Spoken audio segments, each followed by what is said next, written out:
Hello and welcome to your in-depth weekly horoscope for week commencing the 25th of July for the Sun or the Ascendant. As ever, I'm going to give you a broad overview of what to expect, but please stay with me. I will then go through each of the 12 zodiac signs from Aries through to Pisces to give you in much greater detail all the key dates and influences particularly relevant to your sign. Now this week sees the most glorious new moon of the whole year because it's in Leo. Now Leo is governed by the Sun, so this really brings the radiance of the Sun into conjunction with the empathy and the receptiveness of the moon.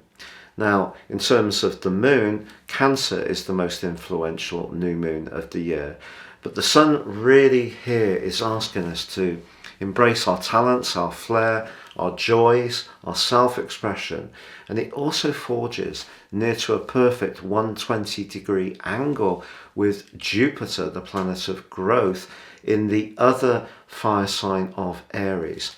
It just so happens that Jupiter begins a retrograde on this day, which will last for 4 months, and it is going to be reversing during that period through to the 23rd of October, back into the sign that it traditionally governs of Pisces. But this next month does give us a wonderful opportunity to showcase the things we really enjoy, to meet with the people that give us the most pleasure. And it could, if you're single, also be significant as far as your love life is concerned.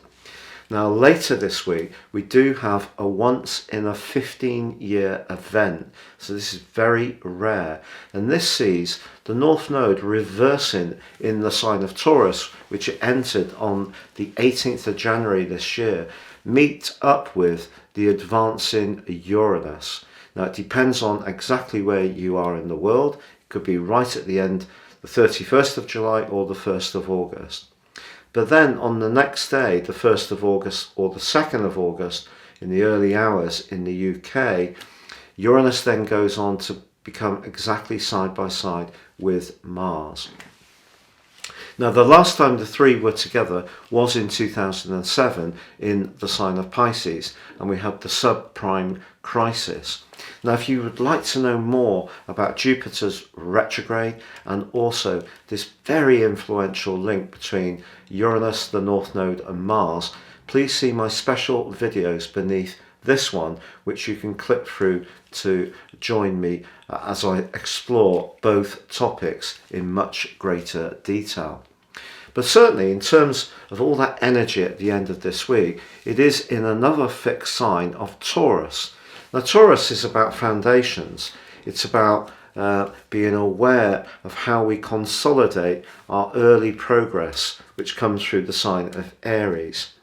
So it can, obviously it's ruled by Venus, so it can have a great appreciation of the good things in life. Now that can be the aesthetics of homegrown vegetables or organics, or it could be something that's much more luxurious. But with Uranus in the mix, Uranus is the planet of truth, but it's also the planet of change, and Taurus is a sign which is most reluctant to really embrace change. It really appreciates continuity. Now in a technical sense, Uranus is in its full in this sign, but also Mars is in its detriment in Taurus. So this is not necessarily a time where we should be too rash with our resources, but with the North Node meeting these two planets, the North Node is almost like the collective outcome of all our behaviour over the last 15 years.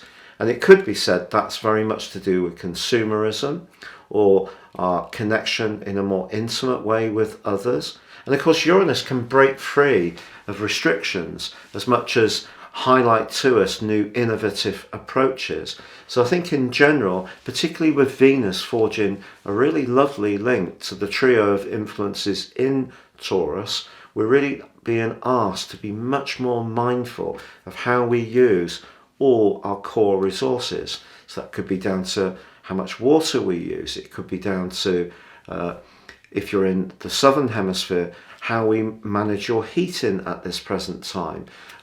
It could be about how we approach food. Are there ways that we can actually recreate our approach to the making and enjoyment of food? So all these things are going to be big topics, but I think it's also possible we are going to see continuing headwinds in terms of interest rates, devaluation of certain stocks. Obviously, digital currencies have really slid in recent weeks, and I think there is going to be the potential for instability. So this glorious new moon in Leo is reminding us that if we can find ways to have fun and be with the people that really count, and that doesn't necessarily have to be through spending money, it can be by being quite ingenious or just having the pleasure of hanging out, enjoying music, telling jokes, visiting places that are fun or stimulating, or being more imaginative in our approach to using our spare time. So an interesting week for sure, but certainly a very powerful one. Now, if you would like to access more serious astrology, if you give me 3 pieces of personal birth data in terms of time, date and place of birth, I can give you a roadmap that can guide you for the rest of your days. And also within my special 30% off package, you can get a 12-month personal forecast. These charts are totally individual to the person they're produced for and can give searing insights, help us to understand some of the negative patterns that have gone on in our lives and grow beyond them, but also seize opportunities by having a better understanding of ourselves. Finally, I've crashed through the 100,000 subs mark. Thank you if you've already subscribed, for all your views too. If you've yet to do so, it would be wonderful to have you with us. Please click or tap on the bell notification symbol. So Sagittarius, your week commencing the 25th of July forecast sees your ruler Jupiter go into a retrograde, but not before it forges that amazing link with the new moon in the part of your situation to do with adventure, independence and travel. Yes, house 9, very much in keeping with the natural instincts of your ruler and of your sign. So this could be a week when you are thinking about how you can expand your horizons, but there's also quite a lot of practicalities to consider with that cluster of energy in the sign of Taurus itself. An earth sign, obviously it's about the more tangible elements of life, but for you it's in house 6, very much to do with precision and details.